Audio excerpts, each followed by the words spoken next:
How do you know which car finance option best suits you? Here's a straightforward guide, courtesy of Perry's.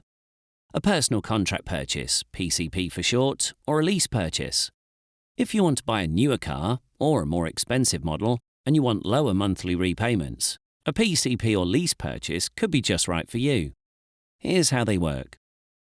Traditionally, when you financed a car, the dealer would work out your monthly payments by taking the purchase price of the car, deducting any deposit you are paying, which could be from a part exchange, adding interest for the duration over which you are paying back the money, then simply dividing the total by the number of months the agreement will be for. You get a fixed monthly payment. Simple. As an example, a car costing £12,000 will be bought over 3 years. The deposit from your old car in part exchange is £2,000, which leaves £10,000 to pay. Let's imagine the interest on the borrowing over 3 years will be £1,700. So the total amount of the finance is £11,700.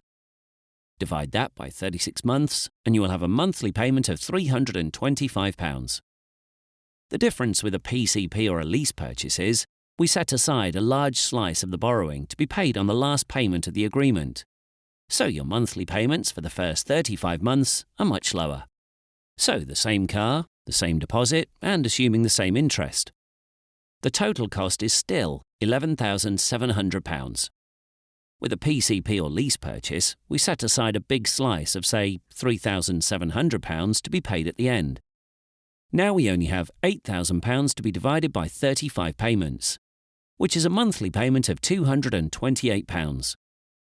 But how do you pay back the last payment of £3,700, I hear you ask?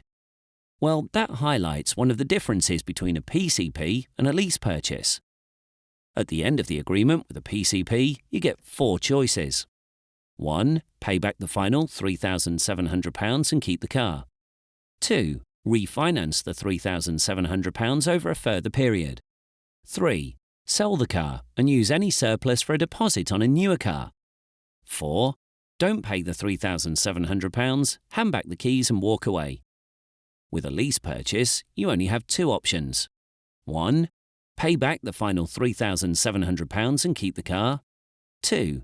Sell the car and use any surplus as a deposit on a newer car.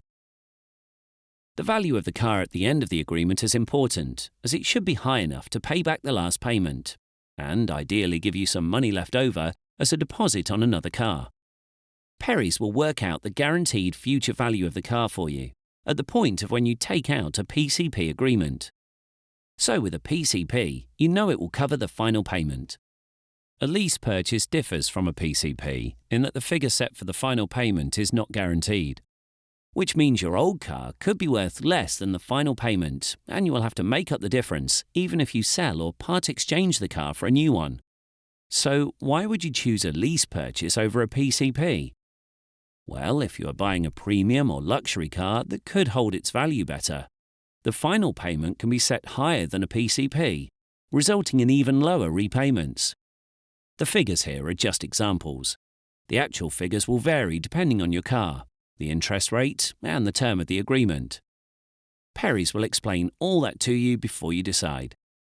So in summary, with a PCP or lease purchase, the advantages are lower monthly payments than higher purchase for the same car over the same term. A lower deposit at the start.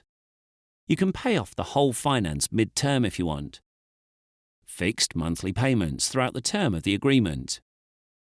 With a PCP, there's additional flexibility at the end of the agreement on what you want to do with the car. Working out which finance option suits you best? Pop into Perry's.